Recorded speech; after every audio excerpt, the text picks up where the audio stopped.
Hey everyone, I'm Mind, and today I've got a bit of a shorter video for you guys. I'm going to be showing you guys how all of the sets from the new Summer 2020 wave of Ninjago connect together. So in terms of the sets, we have the Skull Sorcerer's Dungeon, the Journey to the Skull Dungeons.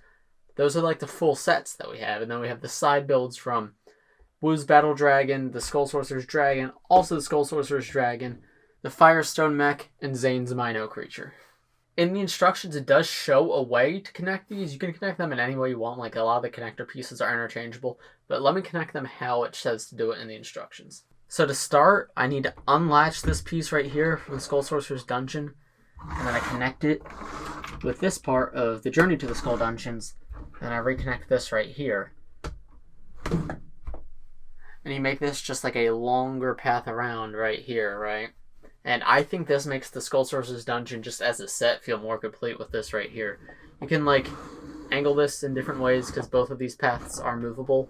So there's a lot of things you can do here. Next we have this part from the Skull Sorcerer's Dungeon.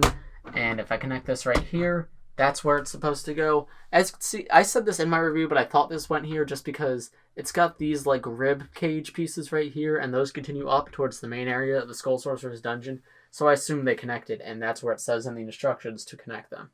Here's the other part of the Skull Sorcerer's Dragon, and it says to just connect it right here.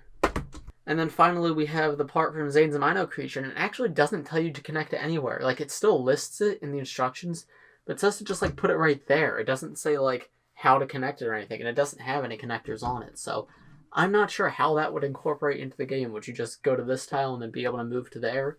Or does it just not connect at all? I'm very curious about that. And then they don't even show the build from the Firestone Mech or from Wu's Battle Dragon in the instructions, so I don't think these connect at all anymore. Wu's Battle Dragon does have one tile for the game.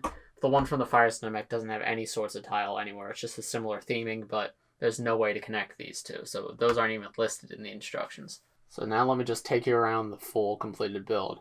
So you've got this main area right here from the Skull Sorcerer's Dragon. This little spinning bit where you can go into the main Skull Dungeons, or you can choose to go here, over here, to this white sword. You've got the part from the Mino creature off to the side, but as I said, it doesn't connect to anything, so I don't know how you would get here if you were playing the game. That's something I've still got to figure out, but that'll be tomorrow's video. And if you continue up here, you get into the Skull Sorcerer's Dungeon, to this main area. You can go straight, you can go left, you can go right. If you go straight, you can continue up to here, and down to that path, or you can just continue up. And if you come right, you can come over to the Journey to the Skull Dungeon set right here, which there's the cage from the Skull Sorcerer's Dungeon, and then there's the cage from the Journey to the Skull Dungeons right here. I don't like how close those two are, but again, you can always mix and match these, because all these parts are interchangeable. So you could have the Journey to the Skull Dungeons right here if you wanted. Like, they all use the same connector. You can build this however you want. And then you come back around and you're back to the Skull Sorcerer's Dungeon. So I like how all this looks together. I kind of wish we got more to connect, because other than the Journey to the Skull Dungeons, every other part seems very small, right? Most of this is two sets, and then the third set is the rest, and then Zane's Mino creature's off to the side, and then these two just don't do anything. So I feel like this could have been executed better, but this whole area in the back looks so good. I love how it looks. I'm not going to show you guys how to play the game in this video. That's going to be a separate video, because I think connecting the game and actually playing the game are two very different things, which will make more sense in tomorrow's video. So stay tuned for that video tomorrow. I'll be doing a premiere for it and everything. Look out for that. But I think that's going to be it for this video. If you enjoyed it, please press like and subscribe for more. I'm doing daily LEGO content, so you'll get videos like this and more reviews and all kinds of stuff, so stay tuned for that. Let me know what you guys think of all this connected in the comments below. Personally, I think it's cool, especially this back part, but it could be better. And yeah, I think that's going to do it for today's video. Thanks for watching, everybody. I'll see you next time. Bye.